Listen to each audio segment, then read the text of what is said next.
Ya, selain menyelesaikan proyek strategis nasional PSN, Pemprov Sumsel mulai tahun 2025 ini akan menjalankan 55 proyek strategis daerah di sektor penting seperti infrastruktur jalan, jaringan irigasi, dan juga sarana pendidikan guna mewujudkan pembangunan berkelanjutan serta kesejahteraan masyarakat.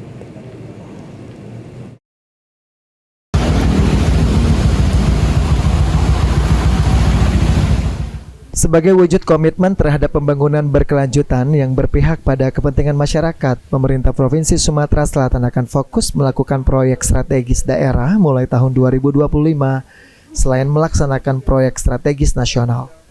Sekretaris Daerah Sekda Sumatera Selatan Edward Chandra mengungkapkan pihaknya menetapkan 55 proyek strategis daerah yang tersebar di seluruh kabupaten kota di Sumsel, sehingga proyek-proyek tersebut nantinya akan berdampak secara signifikan terhadap masyarakat luas serta mendukung perekonomian daerah. Adapun proyek-proyek tersebut mencakup berbagai sektor penting seperti pembangunan dan peningkatan infrastruktur jalan yang ditangani Dinas PU Bina Marga, pembangunan dan rehabilitasi jaringan irigasi oleh PSDA, serta peningkatan sarana dan prasarana pendidikan melalui Dinas Pendidikan.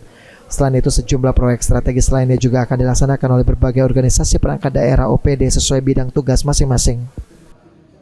PSN, jadi daerah memiliki program-program yang atau proyek yang berlangsung luas pada masyarakat, pertumbuhan ekonomi, kesejahteraan masyarakat itu yang kita masukkan dalam program strategis daerah. Dan di tahun 2025 ini tetapkan ada 54 dan tadi ada penambah satu, tambah lagi menjadi 55. Yang paling dekat saat ini apa Pak? SD yang paling dekat?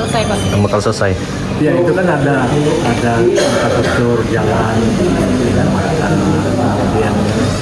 kemudian irigasi, kemudian PSU, pengembangan di dinas seperti kemudian sarana sekolah di dinas pendidikan, beberapa OPD lainnya. Pelaksanaan 55 proyek strategis daerah ini diharapkan dapat mempercepat pembangunan yang inklusif dan berkelanjutan, sekaligus meningkatkan kualitas hidup masyarakat Sumsel secara menyeluruh. Lutfi, PAL TV.